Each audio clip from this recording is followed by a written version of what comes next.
I was invited, obviously, to give a little presentation today. And I used to be a bureaucrat for half my professional life, so I like to do a little bit of homework and stick to the agenda. So I found that CHET stands for the Centre for Policy Studies in Higher Education and Training. So I thought, well, crikey, I ought to try and find some kind of policy angle in what I want to say. So I'm going to try and do that. But this is very much me offering a few thoughts, casual thoughts in a way. So don't be afraid at all at having a go at me and shooting it all down. I'll be quite relaxed about that, actually. Also, for those of you who don't know my work, you might feel that it's rather theoretical and abstract, but what I want to try and show you is that I feel what I want to talk about very acutely, you might even sense quite passionately. Why? Because I think the things I'm wrestling with for the last 30 years, 35 years, have absolutely practical import and significance. It's about how we engage with each other. It's about how we lead and manage universities. It's about our visions for what universities can be. So, although I'm pitching things probably, you might feel at rather an abstract level, I'm really concerned with how we get on day by day on the ground as well. So hopefully that juxtaposition, that set of relationships will come through a little bit.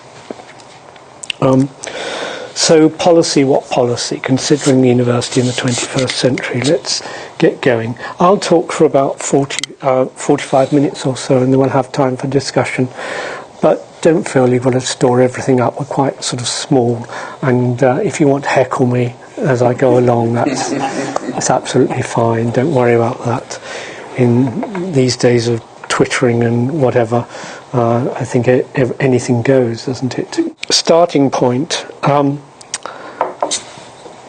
Assertion. Across the world, there's common agreement on what it is to be a university and the way ahead. And there seems to me to be this globally accepted panoply of considerations and themes whenever you have conversation about universities, whichever continent you're in. Some talk or some hint that we have to accept movements towards the entrepreneurial university. We work within a global knowledge economy. Research is increasingly important, and not just for its own sake, but also for its impact and for its increasingly collaborative character. And increasingly papers in the literature are authored across continental and national boundaries. Internationalization is very important. I'm sure at both Simon Fraser and UBC you have very high proportions of international students, and many universities around the world are looking to increase these. A lot of talk about excellence in research and teaching especially. This word creeps into so many conversations. It's backed by national audit agencies. Learning is understood as generating skills for a global economy. We're looking to be more sensitive to students these days. There's more talk about learning as against teaching, considerations of student satisfaction. Increasingly these days you can't open a magazine or a newspaper concerned with higher education without seeing reference to technological developments, and especially MOOCs. Have you come across MOOCs? Massive online open courses, and a lot of conversation going on there. And that's all part of the generation of supercomputing capacities, universities, sense that academic staff are now resources to be managed. There's increasing talk and development of a private sector. I gather you don't have significant developments in that direction in Canada, but watch that space. I'm sure it'll grow. Talk sometimes about the personal benefits of higher education as distinct from the public benefits, and all this is this kind of talk and language takes place against a background of change and innovation as a sort of mega overarching theme. So you might say, well, that's all very obvious, and I want to say yes, and that's absolutely the point. It is very obvious. It's a common language, it's a common discourse around the world as to how we might engage in talking and thinking about universities. It's a framework, as I say, that's to be seen across the world, from Beijing to Washington, from London to Santiago, from Bonn to Ottawa and from Johannesburg to Canberra. Why the question marks? Germany is quite interesting, and indeed continental Europe in general, but I picked Germany out because in some ways old continental European higher education still has a character of its own, not quite buying in to many of the features of this universal discourse that I've mentioned. Why the question mark after Ottawa? Well, I'm a visitor here, so I need to go rather carefully.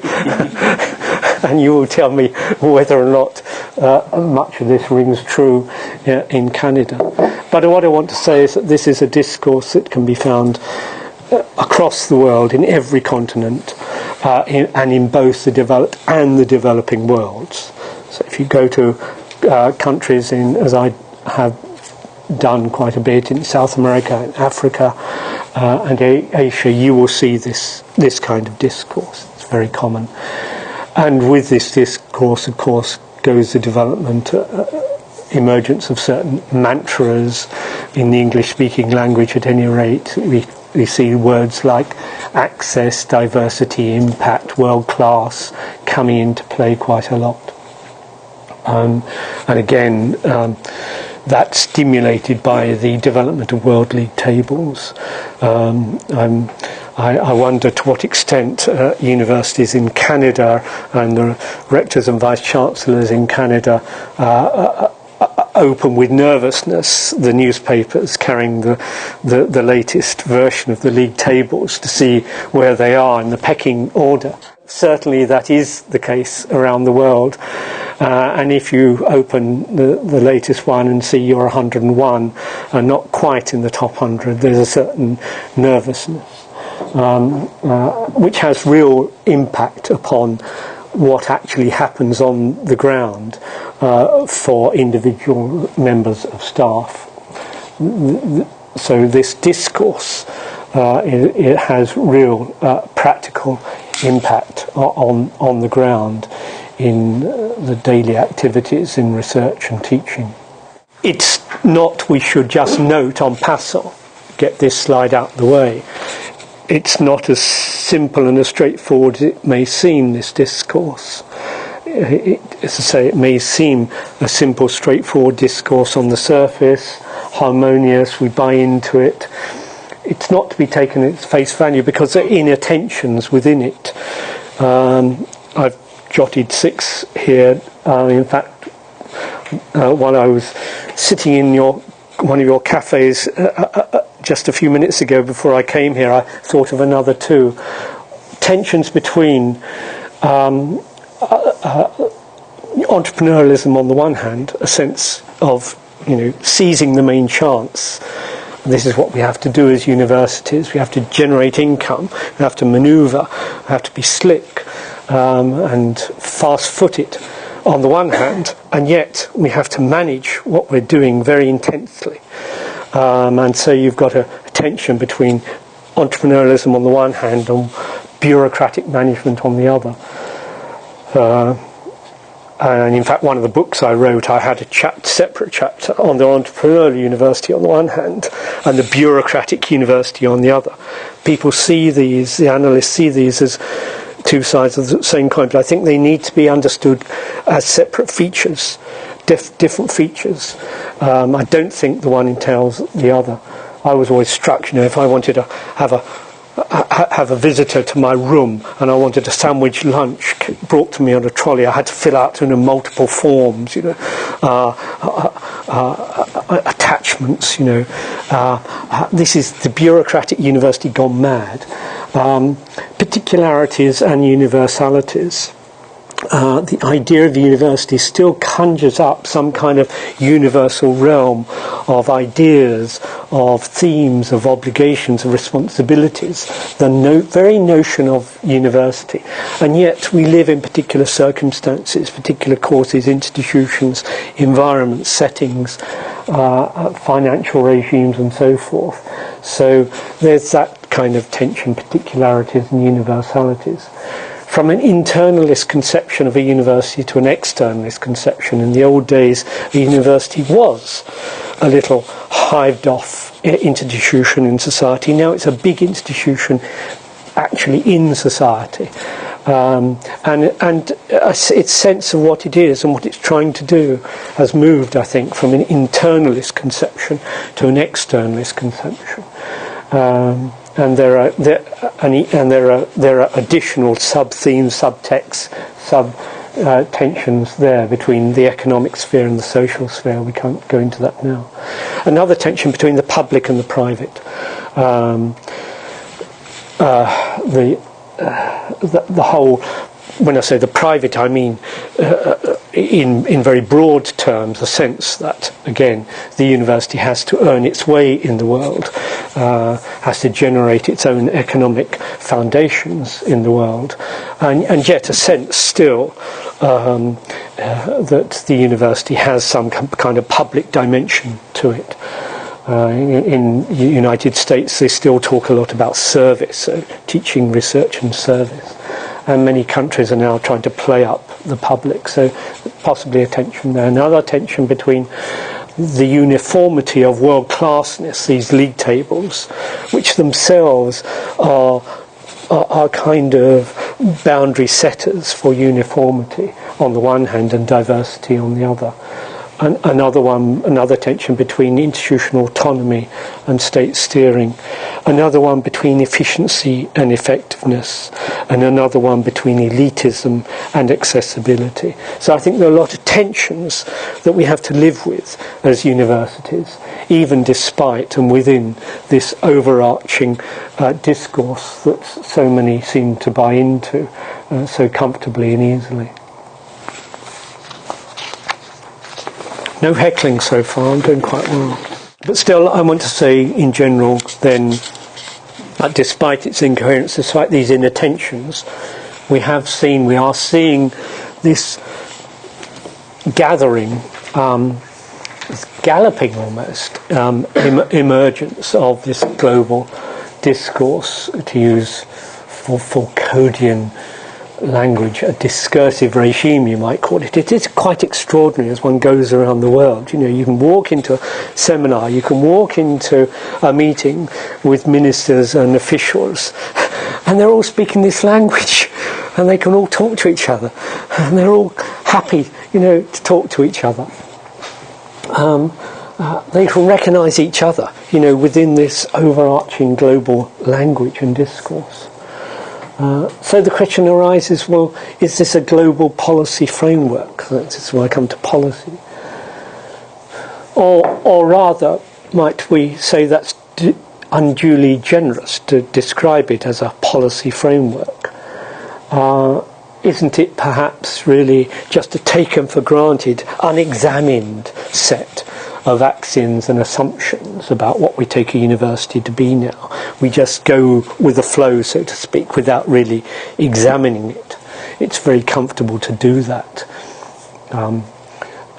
And we understand that. It doesn't just happen. We understand it as a reflection of huge global forces at work, which we might summarise as global digital capitalism.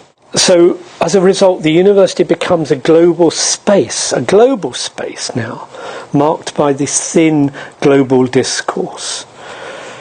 So as I come here for the first time today, come to UBC, have to find myself asking the question, look at the buildings, go into your cafes. Is there anything distinctive about UBC?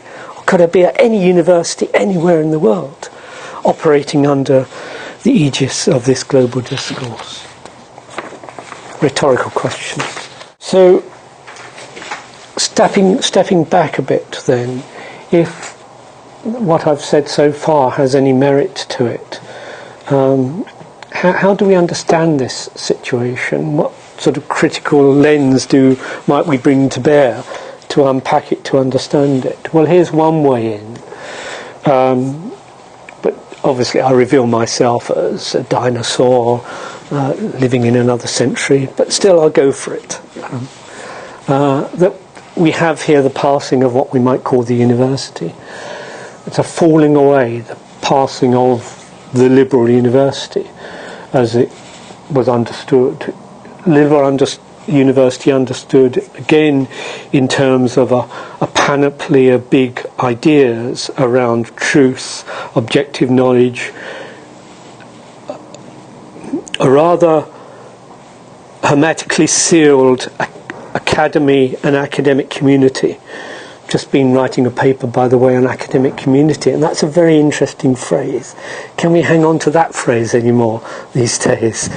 What community, what academic?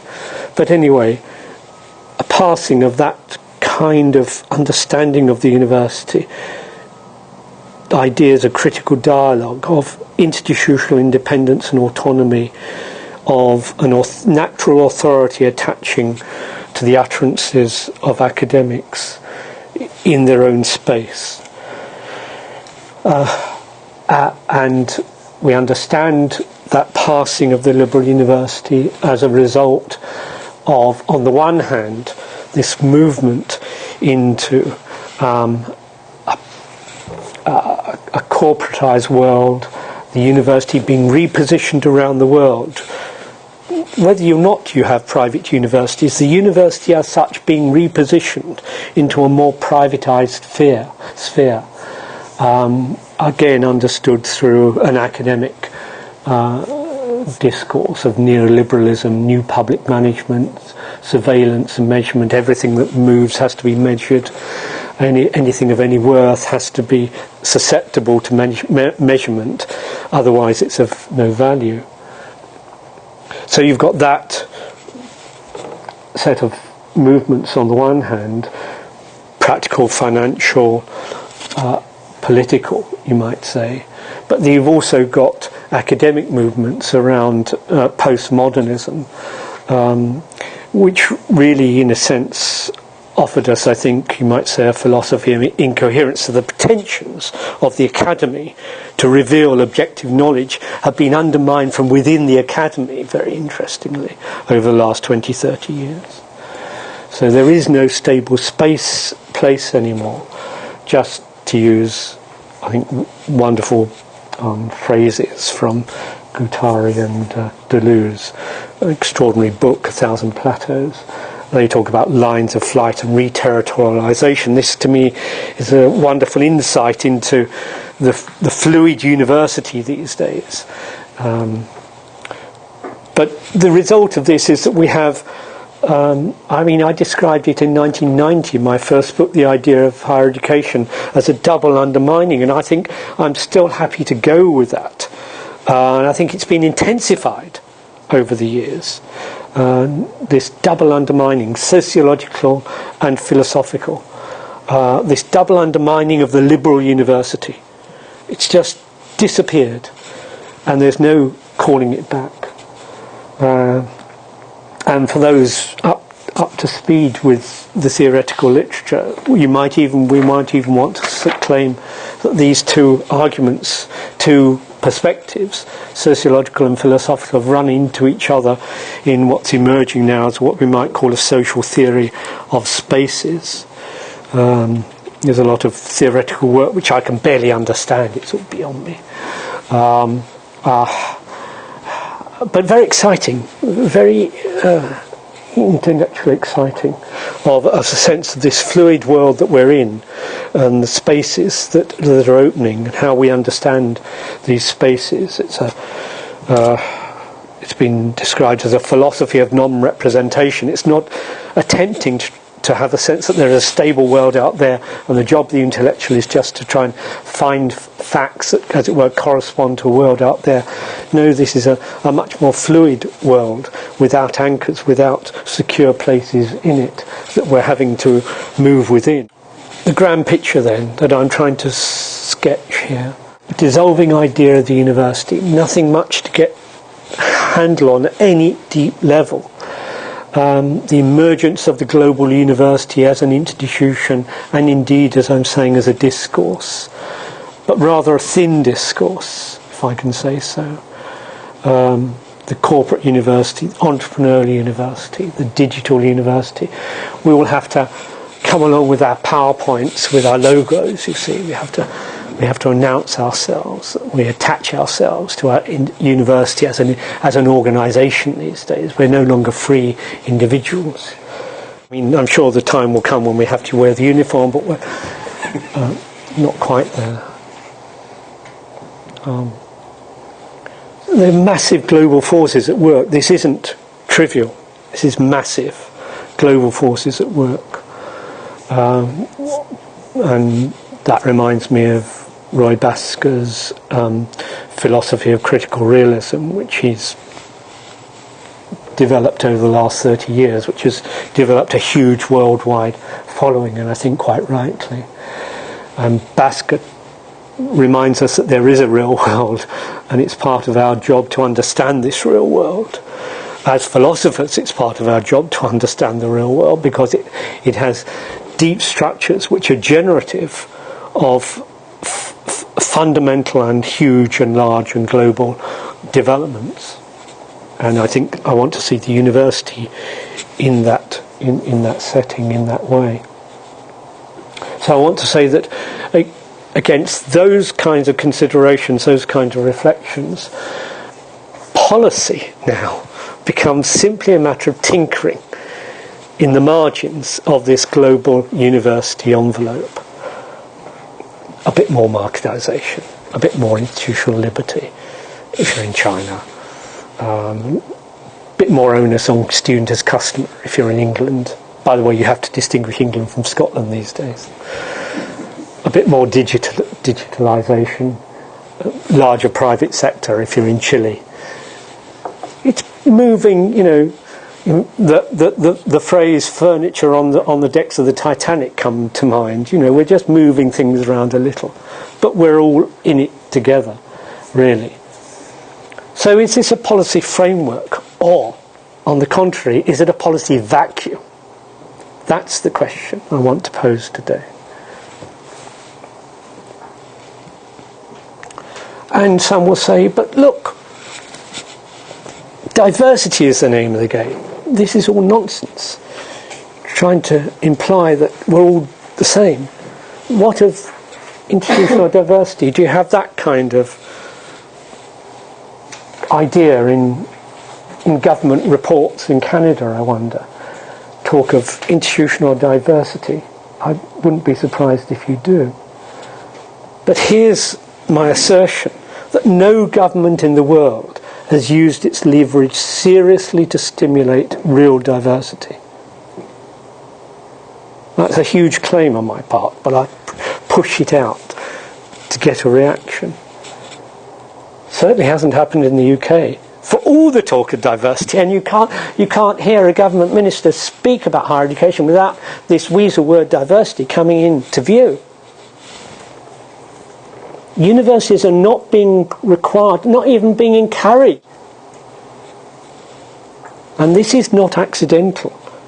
It's of the piece. It's deliberate. Because universities are absolutely expected and steered to fall in line as global universities. No heckling. Don't have to agree with this. The possibility of possibilities. Are there possibilities? Is there a space for possibility? For possibilities? Do we have the possibility of possibilities? How about that? I want to say yes. The university now is at an extraordinary point in its 900-year history. For the first time, the university has real possibilities in front of it. And in that sense, we can say that the university, for the first time in 900 years, can become a university. In the sense that it can choose what it wants to be. It can choose what university it wants to be. It has real choices. Possibilities, imaginative creations. The university can now become itself for the first time and realise its utopian potential.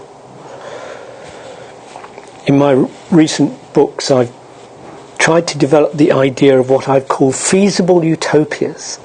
Can we become utopian in our thinking, generate utopias which could just be realised in the best of all possible worlds? Feasible utopias.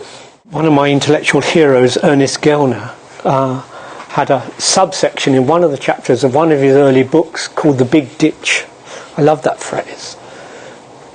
How could we make use of it here? There are two big ditches opening. There's one between idea and institution. We have our potential ideas of the university in all its potential, in all its utopian, emancipatory possibility. The idea, castles in the air.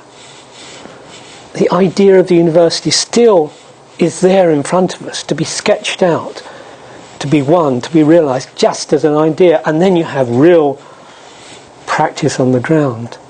Bureaucracy, inequality, the purchase of universities by mega corporations. There's this gap between what it could be and what it is. So that's one big ditch opening. But there's another between as it is on the ground and its possibilities. So we've got the idea and the institution. That's kind of abstract ditch. But then we've got a real ditch between how we are here now, in this place, in this institution, and what this university could actually become. And here enters a space for the imagination in identifying possibilities. I'm a great believer in the imagination. We don't have enough of it seems to me, on campus these days. For understandable reasons, it's hard just getting through the day. I mean, just getting through those ghastly emails. When I was a dean, I reckon I got through, incoming and outgoing emails, 150 emails a day. I mean, you haven't got time to think. And that's part of the problem. We have to find time to think. In our university, for goodness sake, isn't it extraordinary? There's no time to think in a university these days. As a result, the university is always less than it can be, than it could be. It's always short of its possibilities. Once we start to think in this way, there opens a gap between how things are and how they could be. Because we imagine possibilities, always new possibilities. There's a beyond. There's a double remainder, you might say, between the idea of the university and its reality here now on the ground, and between what it is now today and its possibilities in the future. Do we see signs of imaginative thinking in universities? Just up the road from the Institute of Education, there's a world-famous university, University College London. It's there in the top 10, top 12 universities worldwide. There is some thinking going on in that megalithic institution. It's adopted the theme of wisdom, can you believe? And it's trying to turn itself into the University of Wisdom, whatever that might mean. Fantastic. It's taken up the thinking of one of its former, very interesting story, it's taken up the thinking of one of its former members of staff, Nick Maxwell, who for 35 years has been preaching the gospel of wisdom in his books.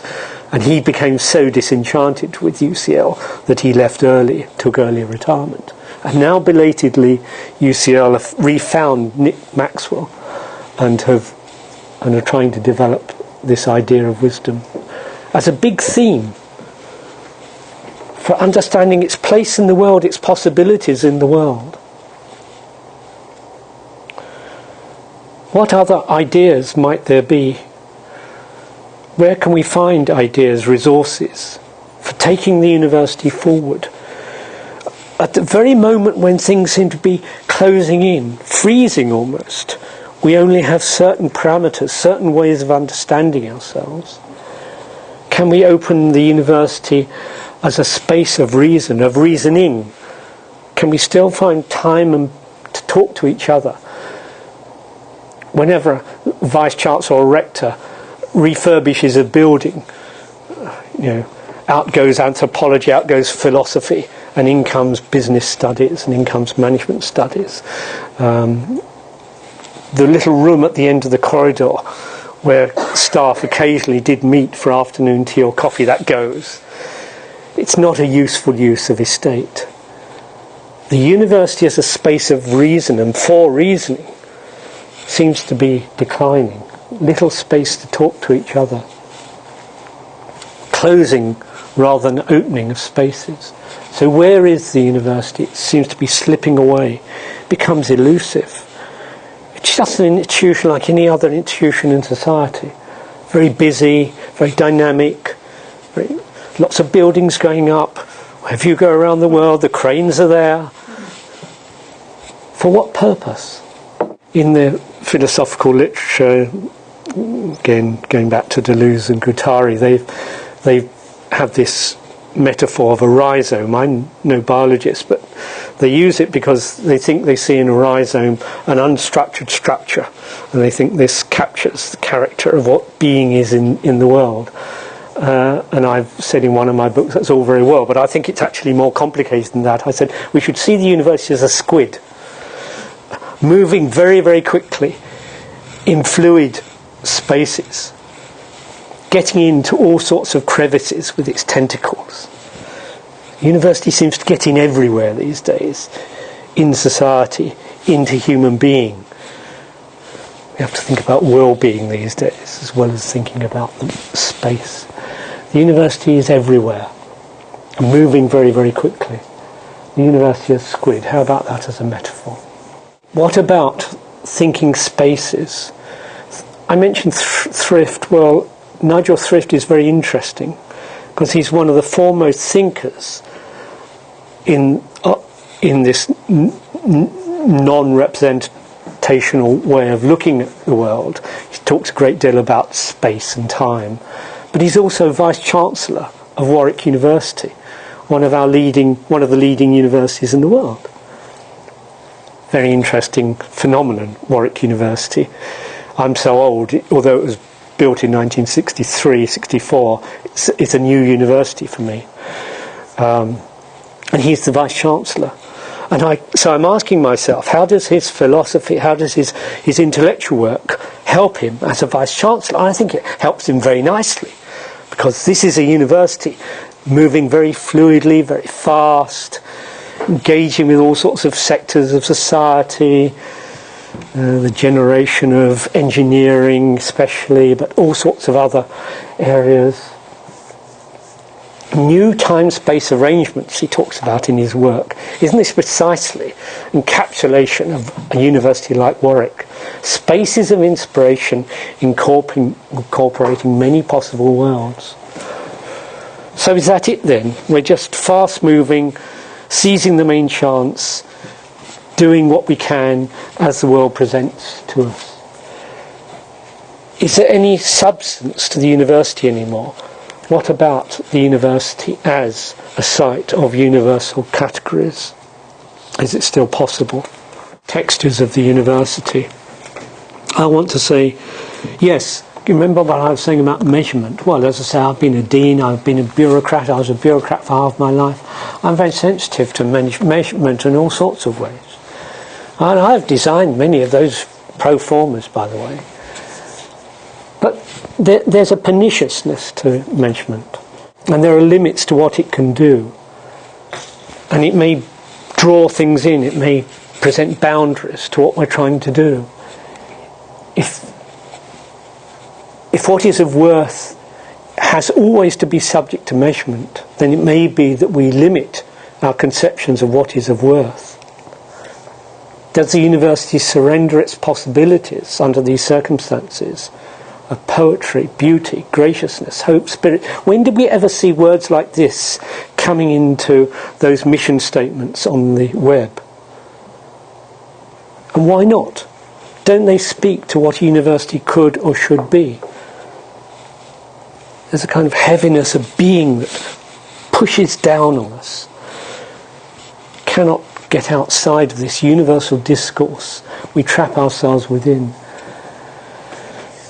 My new intellectual hero, I'm sure it's just passing, but for the moment it's Slavoj Žižek. Come across him, described as the most dangerous philosopher in the world, neo-Marxist philosopher.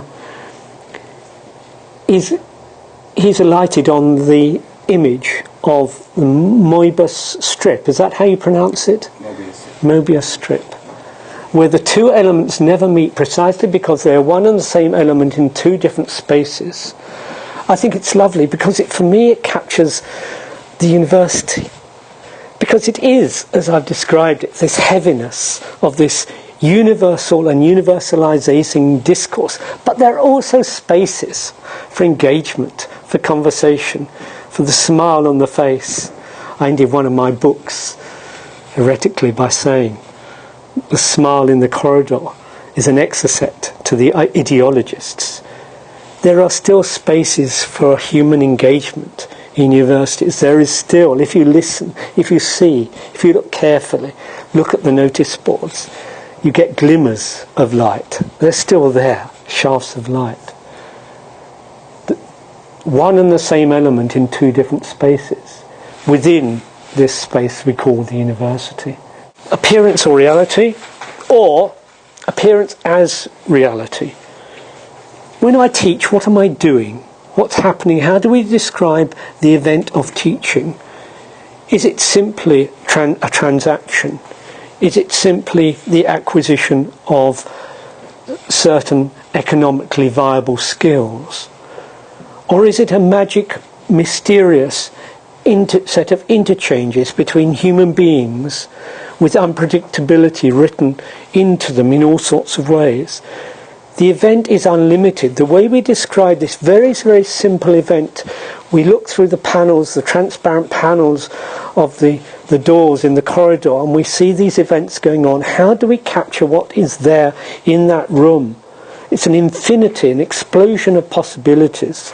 The event is unlimited, but it's carrying within it the seeds of its destruction and the seeds of its epiphany, both a terribly damaging way of seeing what's going on, but also the possibility of recovering what's going on in the classroom. I've been privileged to interview students, new and old universities, and it's fascinating if you talk to them about their experience.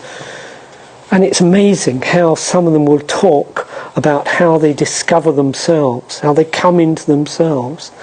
And they talk at this language of, it's amazing, this is the words they use. And they say, yes, it's scary, it's exhilarating. And they come through difficulty. An event is nothing but part of a given situation, nothing but a fragment of being. We have to see possibilities, mysterious possibilities, almost impossible to touch, to capture. How do we capture it? The emergence of thought is the ultimate event. We have to find spaces for rethinking what we're doing on a daily basis. It's a schizophrenic university.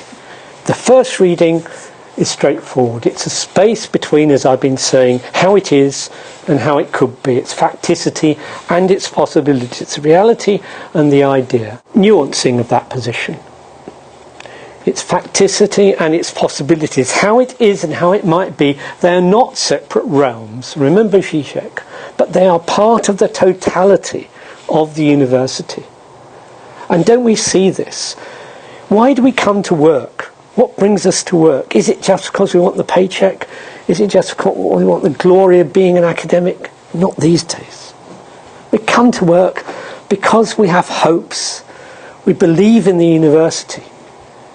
We have ideals, even ideals, of what a university might be, even though we know they are sabotaged day after day. members of the academic university live their lives through their ideas and hopes of the university. The conviviality, the biscuits. We don't have biscuits anymore for English universities. We can't afford them. And a little thing like that goes a long way. Third position. The university is both pernicious and ideal all at once. This is the extraordinary character of the university, the global university. What happened to the critical university? It's still there to be seen. You've got to ferret it out. It's still lurking. And it gains its force by being pitted against its opposite. The entrepreneurial university, the corporate university, the bureaucratic university. This is a university of inherent schizophrenia. We can't wait, Churchillian language, for the sunny uplands to appear. It's not going to happen. We have to realise these possibilities now, amidst all the difficulties. More Zizek. Zizek's idea of this unsurmountable parallax gap, two linked perspectives through which no common ground is possible.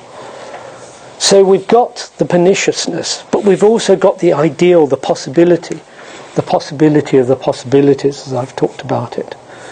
But I've just got excited by what he's saying because he doesn't talk about the university. Actually, I found one paper of his where he does.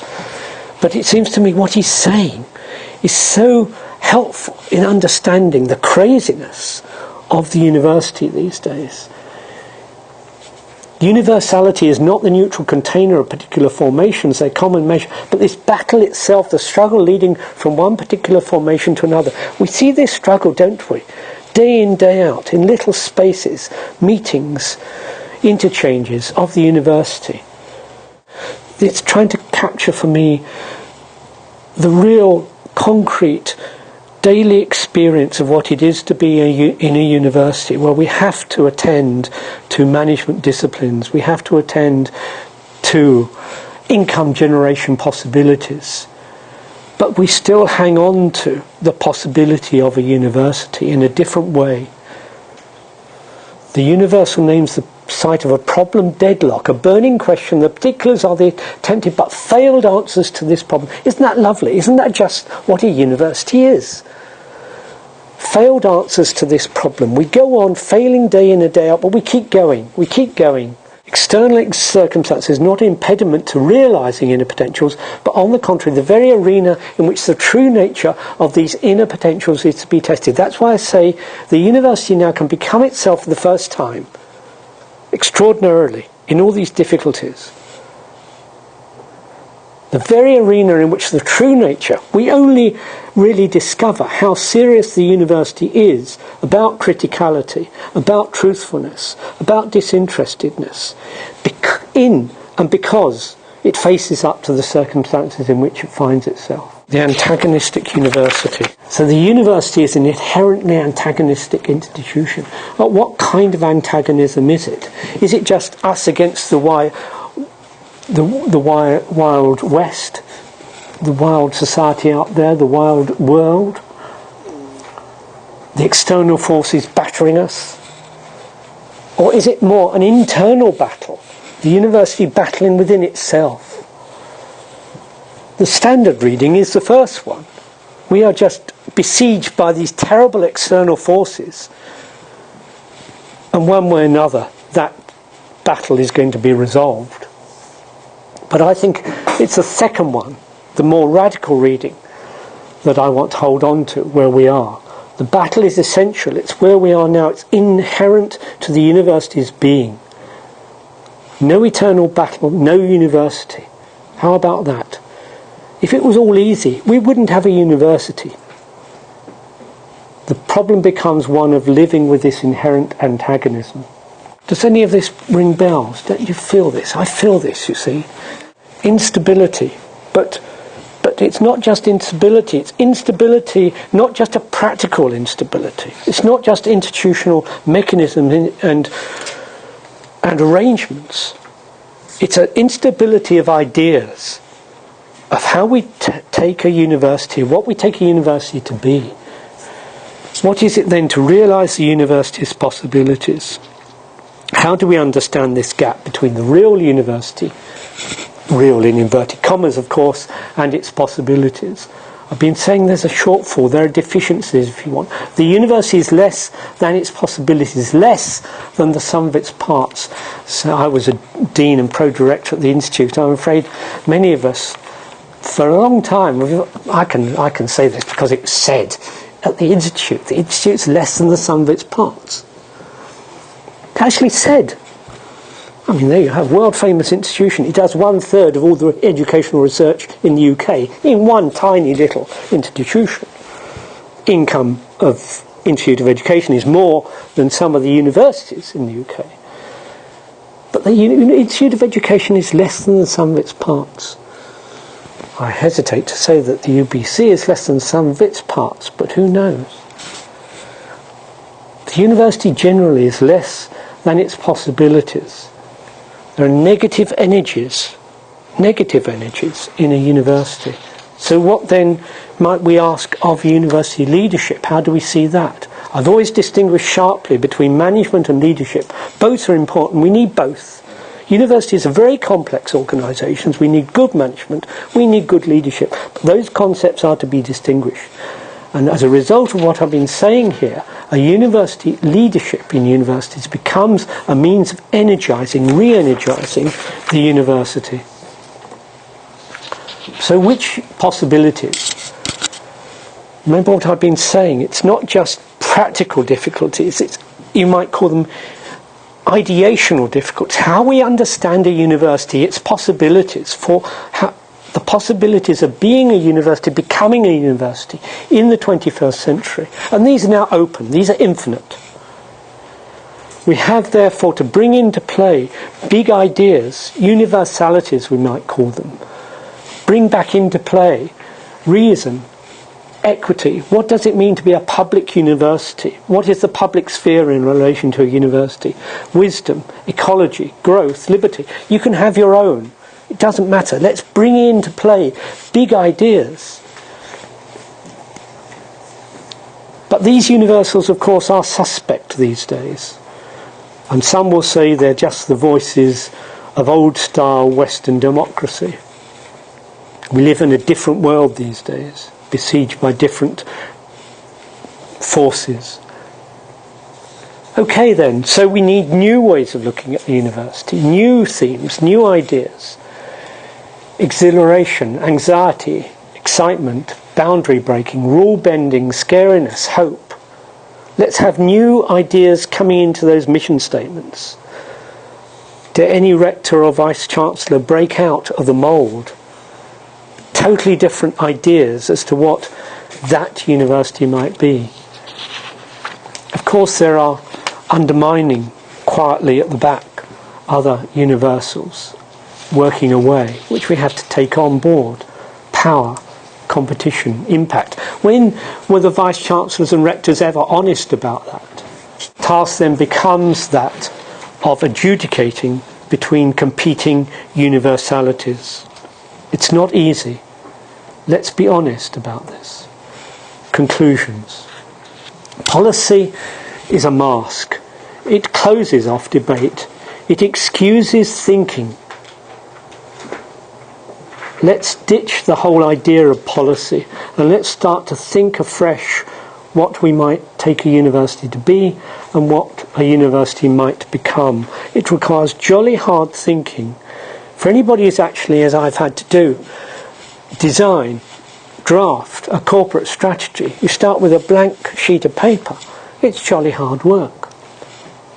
We have to get outside of the mantras which beset us around the global university, which pretends to a unity that does not and should not characterise the university. So let's give up the very term policy and let's try to stimulate universities' capacities to think about themselves and release their imaginative powers about themselves afresh.